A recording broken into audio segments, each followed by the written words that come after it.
জানিয়ে দিব এই মুহূর্তে পাওয়া সর্বশেষ বাংলা সংবাদ। শুরুতেই শিরোনাম। আমরা এখনো গণতন্ত্র ফিরে পাইনি বলছে নজরুল ইসলাম। জানিয়ে দিব হাসিনা কিভাবে দেশে ঢোকে তা আমরা দেখব, হুঁশিয়ারি রুমিন ফারহানার। এছাড়াও জানিয়ে দিব আওয়ামী ষড়যন্ত্র রুখতে ঐক্যবদ্ধ হতে হবে রাশেদ প্রধানের মন্তব্য। পরেই থাকবে নির্বাচন, যত দেরিতে হবে সমস্যা ততই বাড়বে বলছে ফখরুল। এবং সর্বশেষ জানিয়ে দিব আওয়ামী লীগকে ইঙ্গিত করে গণহত্যাকারীদের রাজনীতি করার অধিকার নেই বলে মন্তব্য জামায়াত আমিরের। এতক্ষণ শুনছিলেন সংবাদ শিরোনাম, এবারে বিস্তারিত। আমরা এখনো গণতন্ত্র ফিরে পাইনি বলছে নজরুল ইসলাম। বিএনপির স্থায়ী কমিটির সদস্য নজরুল ইসলাম খান বলেছেন, আজকে দেশের দুঃসময় যাচ্ছে, আমরা এখনো গণতন্ত্র ফিরে পাইনি। আমরা স্বৈরাচার এবং ফ্যাসিবাদের পতন ঘটিয়েছি, কিন্তু গণতন্ত্র এখনো পূর্ণ প্রতিষ্ঠা করতে পারিনি। গণতন্ত্র প্রতিষ্ঠা হবে নির্বাচিত সরকারের মাধ্যমে। ময়মনসিংহের ধাবাউড়া উপজেলায় দক্ষিণ মাইজপাড়া ইউনিয়নের কালিকাবাড়ি গ্রামে এক সভায় তিনি এসব কথা বলেন। নজরুল ইসলাম খান বলেন, যখন এদেশের মানুষ নির্বিঘ্নে ভোট দিতে পারবে এবং দেশের ভোটে সরকার গঠন হবে, তখন বুঝতে পারবো গণতন্ত্র পূর্ণ প্রতিষ্ঠা হয়েছে। সেজন্য যখন কাজ চলছে তখন পরাজিত শক্তি বিশৃঙ্খলা করার চেষ্টা করছে।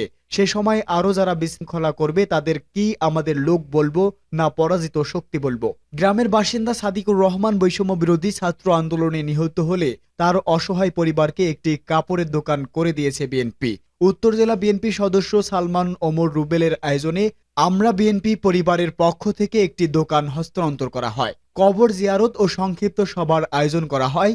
নজরুল ইসলাম খান বলেন, আমরা হাসিনা সরকারের পদত্যাগ চেয়েছিলাম, রাজি হয়নি, দেশ ত্যাগ করতে হয়েছে। আমরা বলেছি একটা অবাধ সুষ্ঠু নির্বাচন দিন, পদত্যাগ করা লাগবে না, যারা জিতবে তারা ক্ষমতায় আসবে, পদত্যাগের লজ্জাও হবে না, সেটাও রাজি হয় নাই। এখন পদত্যাগও করলেন, দেশও ত্যাগ করলেন। বাংলাদেশের ইতিহাসে এরকম অপমান, এরকম লজ্জা কারো কপালে আসবে না। অত্যাচার নিপীড়ন করলে এমনই হয়। নেতাকর্মীদের প্রতি আহ্বান জানিয়ে তিনি বলেন, আপনাদের অনুরোধ করব, চলমান পরিস্থিতিতে আমাদের শৃঙ্খলায় থাকতে হবে, শান্তিতে থাকতে হবে। কোনো রকমের চাঁদাবাজি, দখলদারি, অত্যাচার নিপীড়নের মধ্যে যুক্ত হবেন না। যারা দলের হুকুম ও সিদ্ধান্ত মানবে না তারা দল থেকে বের হয়ে যাবেন, তারা দলের লোক নয় বলেও মন্তব্য করেন তিনি। সভা শেষে নিহত সাদিকুর রহমানের ভাই সাদ্দাম হোসেনের হাতে দোকান ঘরের কাগজপত্র হস্তান্তর করা হয়। ফিতা কেটে দোকানটি উদ্বোধন শেষ করে কবর জিয়ারত করেন নেতারা।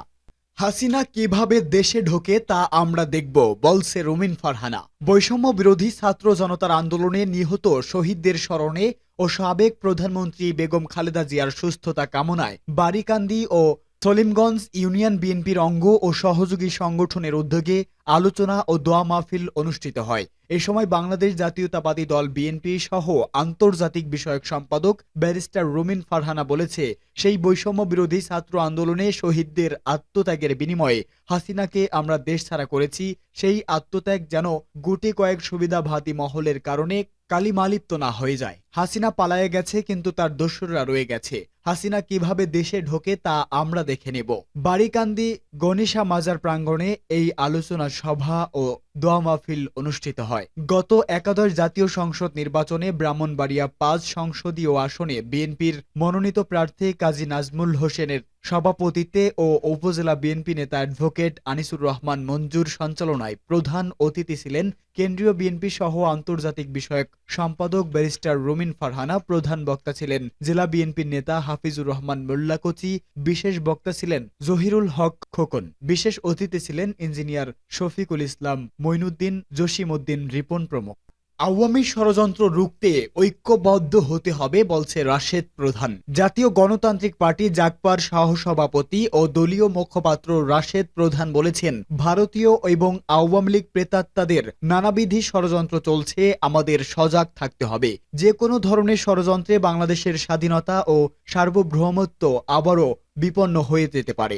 আমি জাগপার পক্ষ থেকে বিএনপি এবং জামাত সহ সব গণতান্ত্রিক রাজনৈতিক দলকে ঐক্যবদ্ধ থাকার আহ্বান জানাচ্ছি। আসুন আমরা ফ্যাসিস্ট শেখ হাসিনা বিরোধী আন্দোলন যেভাবে কাঁধে কাঁধ মিলিয়ে দেশের ৬৩ রাজনৈতিক দল একসঙ্গে করেছিলাম, ঠিক একইভাবে এখনো ঐক্যবদ্ধ থাকি, যাতে বাংলার মাটিতে গণহত্যাকারী শেখ হাসিনা এবং আওয়ামী লীগের অপরাজনীতি চিরতরে নিষিদ্ধ হয়। পল্টনে অবস্থিত শফিউল আলম প্রধান মিলনায়তনে জাগপর বিশেষ বর্ধিত সভায় সভাপতির বক্তব্যে এসব কথা বলেন তিনি। রাশেদ প্রধান বলেন, ছাত্র জনতা এবং সব বিরোধী দলের সম্মিলিত প্রচেষ্টায় গণ অভ্যুত্থানের মাধ্যমে শেখ হাসিনা এবং আওয়ামী লীগের পতন হয়েছে। এ বিজয় কোনো নির্দিষ্ট ব্যক্তি, গোষ্ঠী অথবা দলের নয়। এ বিজয় বাংলাদেশের প্রতিটি গণতন্ত্রকামী মানুষের। আমরা বিশ্বাস করি প্রফেসর ইউনূসের নেতৃত্বাধীন অন্তর্বর্তীকালীন সরকারকে নির্বাচনের আগ পর্যন্ত সময় দেওয়া প্রয়োজন রাষ্ট্র সংস্কারের জন্য, নতুবা প্রশাসনে থাকা আওয়ামী লীগ প্রেতাত্মারা দেশকে অশান্ত করে তুলবে। নির্বাচন যত দেরিতে হবে সমস্যা ততই বাড়বে বলছে ফখরুল। আওয়ামী লীগ সরকারের আমলে বাতিল করা তত্ত্বাবধায়ক সরকার ব্যবস্থা আবার ফেরত আনার দাবি জানিয়েছে বিএনপি। একই সঙ্গে সব রাজনৈতিক দলের সঙ্গে আলোচনায় বসে দ্রুত সাধারণ নির্বাচনের দাবিও জানিয়েছে দলটি। তবে যৌক্তিক সময় মানে অনন্তকাল নয় মন্তব্য করে দলটির পক্ষ থেকে বলা হয়েছে, যত দেরি হবে সমস্যা ততই বাড়বে। গাজীপুরের কাপাসিয়ায় বিএনপির প্রয়াত নেতা আসমা হান্নান শাহর ৮তম মৃত্যুবার্ষিকীর স্মরণ সভায় দলটির মহাসচিব মির্জা ফখরুল ইসলাম আলমগীর এসব কথা বলেন। এই সময় স্মৃতিচারণ করে তিনি বলেন, সৈনিক হলেও গণতন্ত্রের জন্য আজীবন সংগ্রাম করে গেছেন আসমা হান্নান শাহ। শহীদ রাষ্ট্রপতি জিয়াউর রহমানের মরদেহ যখন লুকিয়ে ফেলতে চাওয়া হয়েছিল, সেই সময় হান্নান শাহর যে ভূমিকা ছিল তা বিএনপি আজীবন স্মরণ করবে। মির্জা ফখরুল বলেন, আওয়ামী লীগের দোসররা গাজীপুরে গার্মেন্টসে অস্থিরতা করতে চেয়েছিল। তারা দুর্গাপূজাকে কেন্দ্র করে আবারও অস্থিরতা সৃষ্টি করতে পারে। তাই হাসিনা পালালেও এখনো সংকট কাটেনি। নানা রকম চাপে তারেক রহমানকে এখন দেশে ফেরানো যায়নি উল্লেখ করে ফখরুল বলেন, অবিলম্বে তার বিরুদ্ধে সব মামলা প্রত্যাহার করতে হবে। একই সঙ্গে সব নেতৃবৃন্দের নামে সব মিথ্যা মামলা প্রত্যাহার করে নির্বাচনের পরিবেশ তৈরি করতে হবে। তা না হলে কখনোই লেভেল প্লেয়িং ফিল্ড নিশ্চিত হবে না। শেষে কাপাসিয়ার জনগণের কাছে আসমা হান্নান শাহর ছেলে শাহ রিয়াজুল হান্নানকে পরিচয় করিয়ে দিয়ে তার প্রতি খেয়াল রাখতে নেতাকর্মীদের নির্দেশ দেন বিএনপি মহাসচিব। গণহত্যাকারীদের রাজনীতি করার কোনো অধিকার নেই বলছে জামায়াতের আমির। গণহত্যাকারীদের রাজনীতি করার কোনো অধিকার নেই বলে মন্তব্য করেছে জামায়াতে ইসলামীর আমির ডক্টর শফিকুর রহমান। সকালে নগরী সোনাডাঙ্গাস্থ আল ফারুক সোসাইটির রোকন সম্মেলনে তিনি এ মন্তব্য করেন। আওয়ামী লীগকে ইঙ্গিত করে ডক্টর শফিকুর রহমান বলেন, গণহত্যাকারীদের রাজনীতি করার কোনো অধিকার নেই, কেননা রাজনীতি করতে হবে দেশের মানুষের আকাঙ্ক্ষাকে ধারণ করে, বাইরের কারো সাহায্য নিয়ে নয়। অন্তর্বর্তীকালীন সরকারের উদ্দেশ্যে তিনি বলেন, রাজনৈতিক দলসহ সব স্টেক হোল্ডারদের সঙ্গে আলোচনা সাপেক্ষে সংস্কার ও নির্বাচনের রোডম্যাপ তৈরি করে যৌক্তিক সময়ের মধ্যে গ্রহণযোগ্য নির্বাচন দিয়ে সম্মানের সঙ্গে সরকারকে বিদায় নিতে হবে।